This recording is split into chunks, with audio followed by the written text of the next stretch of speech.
Good morning, everyone. Welcome to my vlog. My name is Bethany. I have Ehlers-Danlos syndrome. Today I'm here with my friend Tanya. She's an acupuncturist, doctor of acupuncture, and from Airdrie. So Tanya, would you like to introduce yourself? Yeah, sure. So my name's Dr. Tanya McMillan, aka Gumby Girl. I also have Ehlers-Danlos syndrome. I specialize in both traditional and sports medicine acupuncture. And before that, I was an orthopedic massage therapist for 13 years. So, oh, wow. Yeah, so my journey with Ehlers-Danlos started obviously pretty young. I was the kid who was always rolling ankles and always hurting themselves, and kind of, I think we all have a bit of that complex where like after a while people are like, you're just faking it. And I just kind of grew up like that. And then we'd joke about my floppy joints. We'd always say like I was double jointed, and I do little party tricks, not realizing that this was actually bad. I got a lot of chiropractic care when I was younger, not realizing that the sort of old school methods were probably not great for me. My thumbs would go out all the time. But yeah, kind of fast forward into my 20s, I had severe radicular pain down my leg for years, and I had to push really, really hard to get an MRI. So I did get one, and they had me signed up for surgery within weeks of that because I had a severe disc bulge. No one really asked me. I had a couple nurses say, oh, when was the accident? And I was like, there was no accident. And that should have been my first clue, like something was wrong. But I was young and I wanted help. And so I did the surgery. And of course, because I make very poor collagen, I did not recover well at all. I had a laminectomy at L3, 4, 5, and partial discectomy.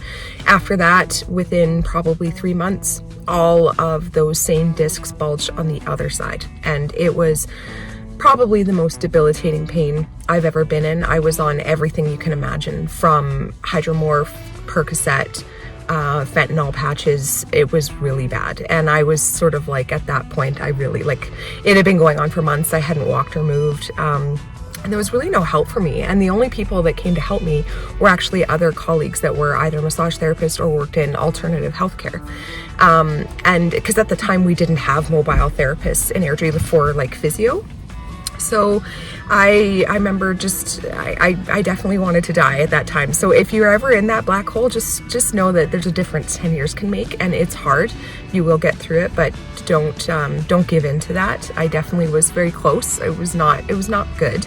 But I sort of told myself like, hey, you've taken kinesiology, you have a background in this, you're gonna have to heal yourself, which is horrible. But I feel like a lot of us feel like that sometimes. So I did what I could. I just started with slow stomach contractions to the point where I could start like load bearing again.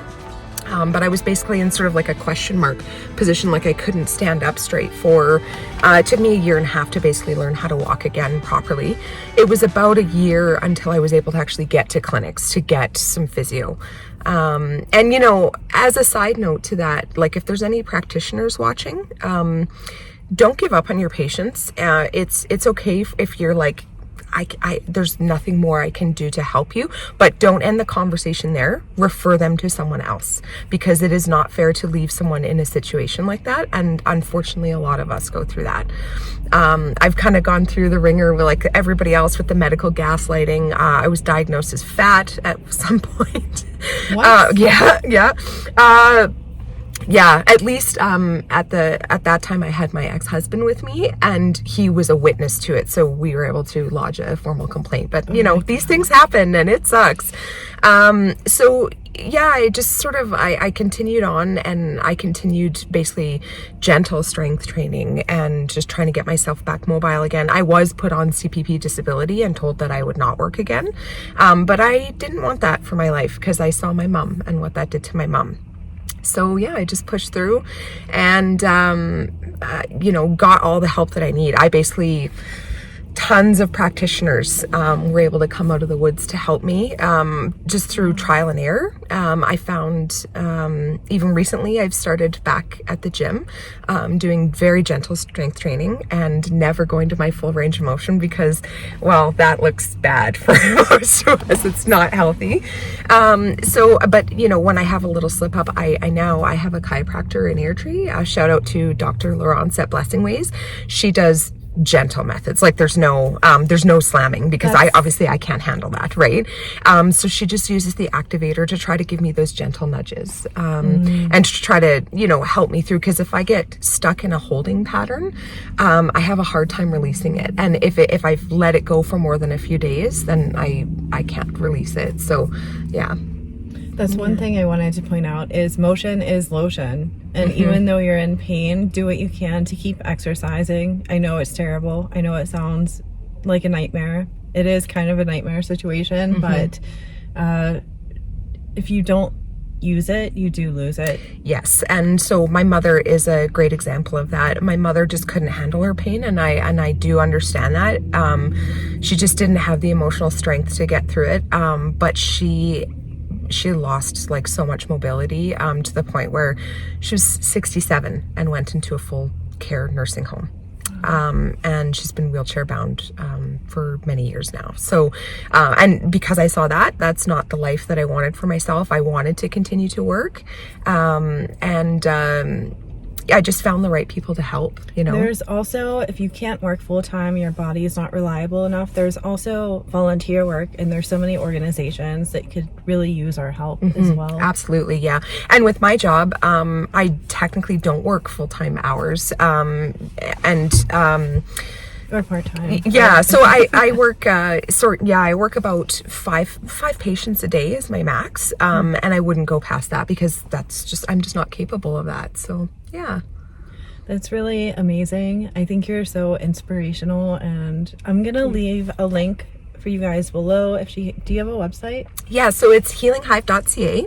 And basically what I do is I sort of address holding patterns that are in the body. So sometimes, especially with Ehlers-Danlos, we get areas of extreme tension, which seems counterintuitive, but we'll have extreme tension in some areas and then huge laxity in some areas. So I use a combination of IMS, which is intramuscular stimulation, and myofascial acupuncture, because as we know, fascia has a lot to do with what's going on with us. And then we also address the emotional trauma that comes from all of this, from the gaslighting. And I would suggest too, like, if you're getting your body healthy, get your mind healthy too. Also, a big shout out to Jen Turner in Airdrie at Santa Psych.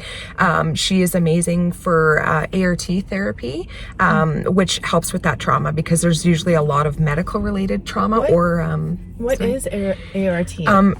I'm probably going to mess this up, but I think it's accelerated trauma resolution. Somebody correct me in the comments if I'm wrong. But it's focused around trauma, and it's actually really helpful, because I've done years of talk therapy and it just wasn't helping. It wasn't helping. Yes. So I'm a big believer in mental health as well, and I've done years of talk therapy. It's like talking to a wall. You don't get anywhere. Well, and how many more times do you want to talk about your mom? So, I got to the point where it wasn't doing anything anymore, but I found this ART really helpful, because the body, like the book, The Body Keeps Score, it remembers. And as soon as I get like a catch in my back, you know, when you're lifting laundry and you go to turn and you're like, oh God, it's going to happen again. I have a very strong emotional response. It's panic, it's fear, and learning how to like manage that, and then not keep me from being active, because sometimes that fear is very real, from being active again, because you're like, well, I went and I walked at the mall with my friends today, and now I feel like I can't walk, and then you start to isolate, you pull back, you know. So I find that that's really helpful, that getting rid of that fear conditioning. So another thing I would like to add is cognitive behavioral therapy has helped me quite a bit. Yeah, I did years of that too. Yeah. It just refocuses your mind onto a healthier lifestyle and healthier ways to think. So maybe if you combine the two. Oh, absolutely. And yeah, she offers that as well too. But wow. I was bad for the fortune telling, because I would get that little catch and I'd be like, oh, I know how this is going to go, you know, and it wasn't always the case, right?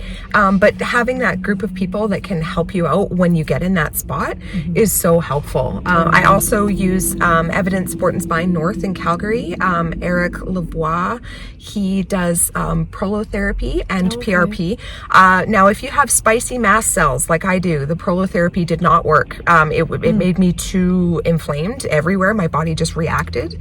But I found the PRP helpful for big blowouts, like a full, you know, disc herniation or rupture. But yeah, in my situation, for the IMS, sometimes what we'll do is we'll just work on the ligaments a little bit gently, because it's less activating for people who have mast cell issues, so that it's a little bit more gentle. But yeah, if you have your team of people to help you through, it's much easier to live, you know. Find your people. Find your team. Yeah, you got to find your people. They're out there. There's good people out there. I know it seems like, you know, maybe you're in a hard spot. There's a lot of really crappy doctors out there as well, but find your people. That's so important. Absolutely. Yeah. And I mean, if you can find a way to help yourself out, if you are on pain medication, it's okay. Don't feel bad about it. But if you can find a way out of that, it's amazing once you get to the other side of that. And, you know, it's there to help you when you need it. But yeah, if you can find your way out, then there's lots of people out there like ready to help. Yeah. Awesome. So that concludes this portion of the video. I'm going to leave all of the information and the links below so that you can check it out. Please check it out. And we're going to go in the Calgary Farmers Market. We're at the West location today. So let's go and have some fun. I'm excited.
I am so grateful to have hung out with Tanya today. It was so nice to see her, and I'm so glad that she was able to share her story with you guys. It's so important. So important to find your people and to expand our resources in this community, because like I said before, it could be very difficult to find your people, and the more that I can help you guys, the happier I am. So if you are a licensed therapist, a doctor of acupuncture, anyone that could help chronically sick people, please email me so that we can get the word out and help more people as we go. That said, Tanya went home well, she went to work. There's other people that she needs to help today. But I picked up some Jelly Bellies while I was in there. And yes, I realize that sugar and sugar causes inflammation, but I have my October slide in April. I'm the only one, as far as I know, that gets their October slide in April. I'm gonna start calling it the April slide because October doesn't affect me as much. If anything, I'll get the flu or pneumonia or bronchitis in October. But my flare-ups happen in April. So I'm usually bunkered down the whole month of April. I might only post 1 or 2 videos in April just because I am hibernating then. I'm in severe amount of pain, and yeah, it's really hard to show. I might show a vlog of what it's like for me. I am a little bit worried about showing stuff like that because I'm very self-conscious still. I just started this YouTube channel last year, so I'm still very self-conscious in what I show, and yeah, that's pretty much it. But I might do a vlog about that. But anyway, I want to show you the Jelly Bellies because it's fun and exciting. I got bubblegum. And by the way, Jelly Bellies have been my favorite candy since I was like 3 years old. Tutti Frutti, which is my very favorite one. Buttered popcorn, toasted marshmallow. And I will save these for the month of April for something to look forward to. I usually stock up on all of my favorite snacks and crossword puzzles, word searches, anything that I could do from bad vlogging. I would like to interview more people before April, but I'm not sure if that's gonna get done, and then just schedule the videos to post. But anyway, there's an ambulance behind me. I'm not quite sure what's going on there. I hope people are okay and safe. Maybe it's just the paramedics that want to go in the market. I'm not sure. But I hope you are all doing really well. I hope that you have a lot of adventures planned, and I hope that you know that you are indeed incurably awesome. I'll see you next week. Bye.